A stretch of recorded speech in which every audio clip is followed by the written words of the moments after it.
Today it has been 12 years since I uploaded my first video to YouTube, a humble size comparison I had made in Windows Live Movie Maker. Since then, it's been quite a journey, but it seems like I was able to reach 12 years on this channel. That's quite a milestone I'm impressed to have hit. So to commemorate, I asked you guys to send me some questions for a Q&A. I will answer the general questions first and then do all the Project Espa questions I got towards the end. Alright, let's hear them. When you began content creation, did you ever expect your channel to grow to this size / be on the path you currently are with YouTube? Nah, definitely not. When I started YouTube in 2014, I don't think I had any expectations for it at all. I just remember looking at the size comparisons online at the time and being like, yeah, I can do that too. But I don't think I ever expected serious views, mainly because I did not think of my videos as all that impressive or original. That's different now, of course, but I was definitely shocked when this channel first gained traction. In your own opinion, what's your favorite video from the ones you've worked on? Some of my videos I think were quite good at the time of upload. For example, when I did my video on the runaway greenhouse effect on Venus, at the time I was very proud of it. But now, looking back on it 8 years later, I feel like I could improve it a lot. I don't know if I could have done better at the time, but I do try to make every new video better than my last one, so I will always favor my more recent videos for that reason. In recent memory though, I'm really proud of my video on the Shoemaker Levy 9 impacts. Why did you start making videos? Gosh, I don't actually think I remember. I made my first video when I was 14, while all my friends were making Minecraft channels. I actually needed a friend's help to figure out how to render my first video, because I couldn't upload it as a Windows Movie Maker project. I think at the start I just thought I could contribute something to the comparisons niche, but I never thought I would grow to enjoy the process of making a video so much as time went on. There is something uniquely satisfying about researching a topic, putting together a good script, and then editing it all together into a video that I've really come to enjoy over the years. And that's what keeps me going these days. What editor are you using nowadays? So I actually switched to DaVinci quite recently. I never particularly disliked editing in the first place, but DaVinci has certainly made the process a lot more enjoyable to me. Plus, a couple of you have been telling me in the comments that my editing has improved recently, so I'm very happy with it. I know you recently switched to Linux. Has that affected the way you do YouTube videos or anything? Did it take you long to set up? So the main thing I did before switching to Linux was research which programs I would and wouldn't be able to run.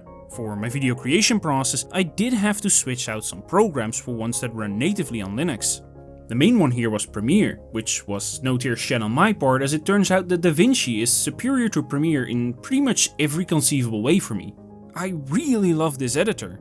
As for recording my voice lines, I switched out Audition for Audacity, which I was already familiar with, and switched out Paint.net for GIMP for making my thumbnails. Overall, the switch has been very smooth, and I've been daily driving Manjaro for over half a year now. I really like this distro as it's developed natively in Europe, and generally makes the Arch experience easy enough so that even a guy like me can do it. It's really been a great experience. After all these years, what about your YouTube channel makes you the most happy? How happy or satisfied are you with it currently? What was a real game changer for me, I think, was starting the Project Espa series. I feel a lot more excited about my own videos now that I get to alternate between standalone videos and Espa episodes, with the science videos inspiring my Espa videos and vice versa. I really feel like I've landed on a formula that works for me, plus my last few videos have been doing really well, so I'm feeling optimistic about the state of the channel. Is there any possibility your old videos could be made accessible in some way again? It's possible, but don't hold your breath. YouTube still looks very unfavorably towards unvoiced slideshow videos, and I don't really want to take any risks now that my channel finally seems to be doing well. How long does it take to make a Yeezy video? About a month? It depends on the video of course, but between research, scripting, recording and editing, it takes me roughly that long to finish a video. Usually I make a draft script in the first week and then refine it over the next. Then I spend another 2 weeks recording and editing. When I edit, I go chapter by chapter, so it makes the project more digestible to me. I find recording by far the most challenging part of the process, as I struggle getting my intonations and pronunciations right, and it's not uncommon for me to spend 3 hours on a recording that's just 2 minutes long. But all by all, I can finish a 25-minute video in about a month's time. What's the opinion on the current heat in your region? It sucks. I hate climate change. I was trying to record my lines for the Santorini video in a room that was over 30 degrees. For a Dutchman like me, that was a real struggle. I had to do so many retakes of my narration because you could hear the suffering. Fortunately, temperatures have lowered a bit since, but it's definitely worrying these heat waves are so frequent now. When is the phase reveal? If I am to ever do a phase reveal, I would kinda like there to be a point to it. Right now I think my videos are just fine without. Favorite food? Right now king prawn curry with cheese naan is my comfort food. Have you been looking at mapping much lately? Your heart video was very interesting. More like this would be great. Not really, to be honest. I did start on a world languages map, but the whole thing got so time consuming I kinda decided to focus on Project Espa instead. When I released the heart video, it was mostly supposed to just be a cool project to show that I was alive, and I certainly never expected it to blow up in the way it did, especially since upon release, the map still had some inaccuracies left in it. Mapping also never really was a direction I wanted to pursue on this channel, and while it's tempting for my ADHD to start all kinds of cool projects and then never finish them, I don't really think that's a very satisfying experience for viewers who come to set expectations based on that. So instead I'm trying to commit my energy to Project Espa, which I know is a project I can sustainably commit to. Alright, next let's get to the Project Espa questions, of which I received a lot as well. What's next for Project Espa? So for a while now I've been playing with the idea of making a world tour or showcase video for the Manta system now that it is almost done. I kinda wanna do this in the style of a documentary though, so it might be a bit of a bigger project that won't come out super soon.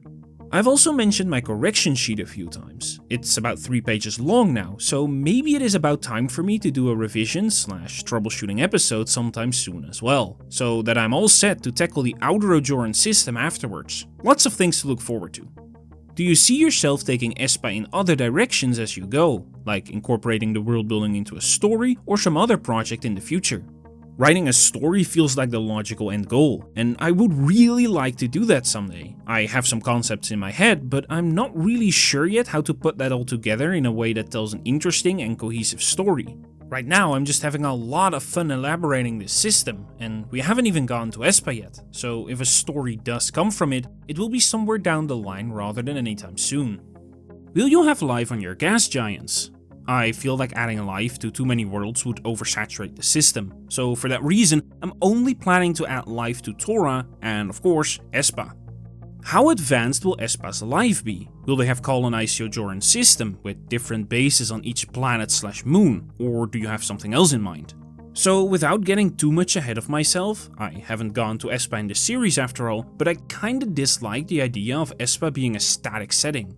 My hope is to eventually flesh out the full history of the planet and its civilization, so it won't be confined to just any specific technological era. Of course, that might be different if a story comes from it, but that's definitely a long way off still.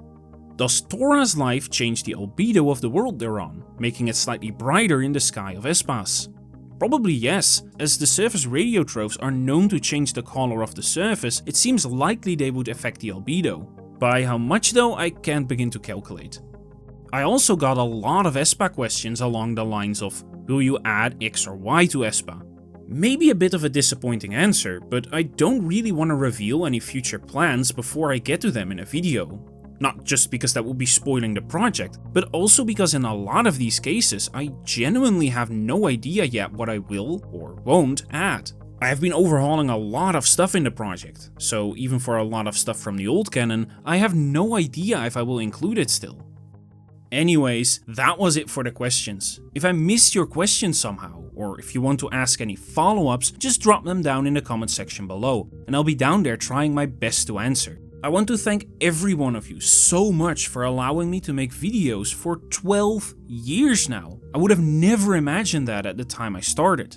And hey, I got some more epic stuff cooking, so I hope you aren't done with me just yet.